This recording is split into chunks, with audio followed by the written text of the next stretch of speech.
Aloha and welcome to On Assignment. I'm Dave Erickson here at the 2011 Ford Ironman World Championship. Last year, a young man from Orlando made history by becoming the first triple amputee to finish the Hawaii Ironman. 14 hours, 19 minutes, 12 seconds.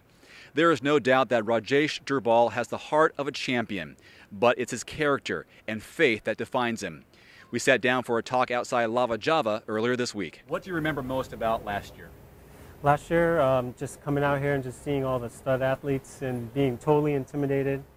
That was the number one thing that I really remembered. The second thing was the swim, the pristine waters, and totally different than training in Orlando, Florida in the murky lakes.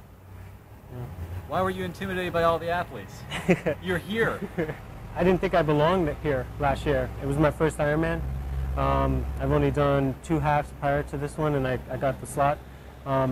And when I got the slot to come into the lottery, I didn't even do a half Ironman yet. So I put the cart before the horse, so I didn't really think I really deserved to be here.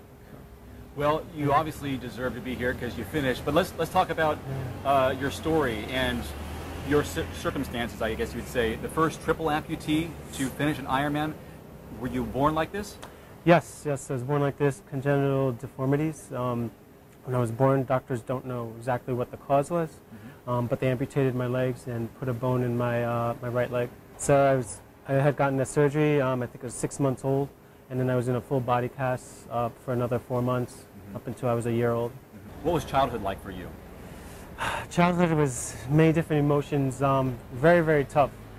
We grew up in New York City, Manhattan, so growing up in the city, it's a different mentality than growing up in the suburbs, small town. In a big city, you have to fight for your own. And as a child in the city, it was very, very traumatizing. I got picked on all the time, never included in sports. I spent a lot of time alone, you know, just doing my own thing because I was never accepted by my peers. Yeah. What did you do to stay physically active? I picked up skateboarding, actually. And I did skateboarding for about 4 years, and I did that on my own right in the front of the building, just skated up and down in front of the building by myself. And as you grew into your teenage years, did sports become more of an option for you? Did you become having the prosthetics? When did that start happening for you? Sports started becoming a big part of my life right when I hit about 6th grade.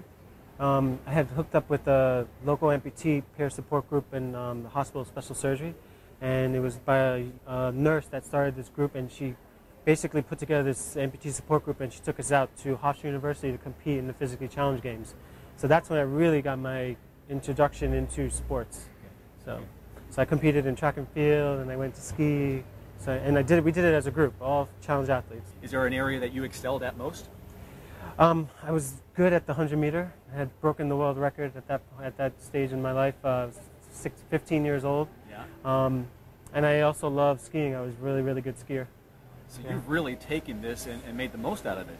Oh yeah, definitely. I've always pushed my body and mentally put myself like I was actually doing it like normal, like everybody else. So I've always tried to be the best that I could be. Are there some other everyday challenges that you face that no one really knows about or recognizes?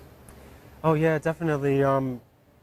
Right before I started into triathlon, I had this mental block that I could not be in public without my legs off. And to go in the pool, I used to swim in the pool at like 10 o'clock in the night when nobody was there, because mentally I couldn't get past the roadblock of people seeing me without my legs off. So those are the quiet challenges that I had to overcome that a lot of people don't know about. Was there something that happened to help you get over those? Did it happen like that, or was it a gradual process? It was a gradual process. I'm very strong in my faith, so I realized how God viewed me, and He viewed me perfectly, and I have nothing to worry about, and that's what really clicked everything. And I just like, you know what, just go for it. You're perfect no matter what. Just stop holding yourself back. Yeah. Please join me for part 2 of my interview with Rajesh as he talks about how triathlon has changed his life forever. I'm Dave Erickson on assignment at the 2011 Ford Ironman World Championship.